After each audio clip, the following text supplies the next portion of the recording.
विवादित जमीन की प्रॉपर्टी आईडी को लेकर नगर परिषद के ईओ सुशील कुमार बुक्कल ने कहा, हमने कोई भी नई प्रॉपर्टी आईडी नहीं बनाई।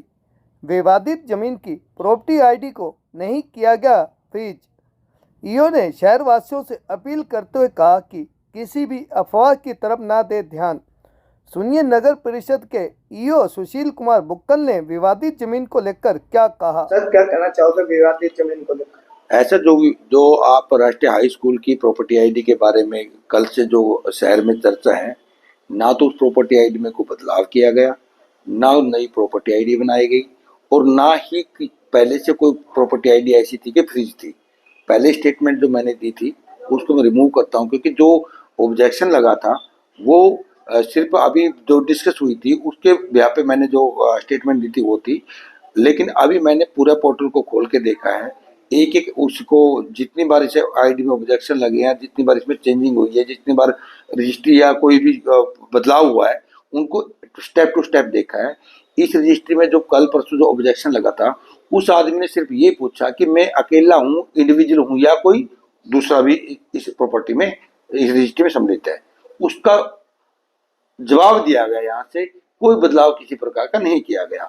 जो अफवाहें जो शहर में चली हुई है कि राष्ट्रीय हाई स्कूल की प्रॉपर्टी आईडी में को बदलाव किया गया है, किसी का नाम जोड़ दिया गया है, किसी का फोन नंबर जोड़ दिया गया है, उसको फ्रीज डिफ्रीज कर दिया गया है, ऐसा कुछ ही पोर्टल में मैंने नहीं पाया। पूरा पोर्टल का मैंने अवलोकन कर लिया है। सारे कर्मचारी यहाँ बैठे हैं जो भी संबंधित पोर्टल से संबंधित है। एक एक पोर्टल की गतिविधि को मैंने चेक कर लिया। जो शहर में जो अफवाहें चली हुई हैं उनको मैं विराम करता हूं, और मैं ये भी कहता हूं, यदि किसी के पास इस राष्ट्रीय हाई स्कूल की प्रॉपर्टी से संबंधित यदि ये सबूत हो या कोई दस्तावेज हो कि ये नगर परिषद की प्रॉपर्टी है, वो नगर परिषद को उपलब्ध करवाए, और हम उस पर संज्ञान लेंगे और हम अपना कब्जा लेंगे उस पर। सर, बात की जाए तो विवादित जमीन को लेकर बाजार में चर्चाओं का विषय बना हुआ है कि आपके पास किसी प्रभावशाली नेता का फोन आया है। आपके मैंने न्यूज भी देखी है, ना तो किसी प्रभावशाली नेता का फोन आया है, ना किसी अधिकारी का फोन आया है। रूटीन में ये क्या नाम है, रूटीन में ये प्रॉपर्टी आई है, ऑब्जेक्शन आया, रूटीन में ही इसको रिमूव किया गया है।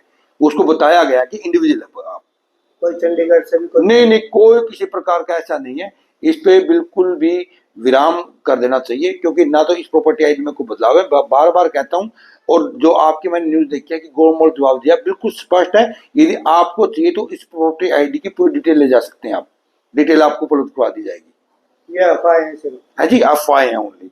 आप जब से प्रॉपर्टी आईडी बनी है आज तक की आप डिटेल ले जा सकते हैं। इसमें किसी प्रकार का हमने बदलाव नहीं किया है। उस व्यक्ति ने पूछा कि इसमें मैं इंडिविजुअल हूँ या दो आदमी हैं, तो उसका ब्यौरा उसको दिया है। कौन लोग व्यक्ति थे दो? है जी, जिन्होंने आपसे नहीं, उसने ऑब्जेक्शन लगाया, उसने ऑनलाइन कहते भाई इस प्रॉपर्टी में कितने पार्टनर हैं। कौन ऑब्जेक्शन लगाने वाले थे? ऑब्जेक्शन तो कोई भी लगा सकता, आप लगा दो। ये अफवाहें सिर्फ, बिल्कुल अफवाहें हैं, क्योंकि मैंने पहले पोर्टल को खोल के नहीं देखा था, अभी उस प्रॉपर्टी आईडी को बिल्कुल खोल के देख लिया है। एक एक स्टेप टू स्टेप उसमें देखा है, जितनी बार इसमें ऑब्जेक्शन लगे, जितनी बार इसमें बदलाव हुए हैं, टोटली देख लिया। इसमें कोई ऐसा बदलाव नहीं किया गया नगर परिषद कार्यालय के द्वारा। कोई पहले भी फ्रीज नहीं थी, आज भी फ्रीज नहीं है, और ना इसमें कोई ऐसा हुआ कि किसी का फोन नंबर या नाम को चेंज कर दिया हुआ है। इन जो लोगों ने या कर्मचारियों द्वारा जो भी किसी ने मिसअंडरस्टैंडिंग की है शहर के लोगों में, उसको बिल्कुल बंद किया जाना चाहिए, क्योंकि ऐसा कुछ नहीं हुआ। और जो अफवाहों का बाजार है कि ये हो गया वो हो गया राष्ट्रीय स्कूल के, फिर भी मैं अपील करता हूँ आमजन से, यदि किसी के पास पुराना दस्तावेज कोई हो जिसमें ये प्रूफ होता हो कि नगर परिषद की ये जमीन है, वो हमें उपलब्ध कराए। हम उसके बिल्कुल संज्ञान लेंगे और उस पर कब्जा लेने की कोशिश करेंगे।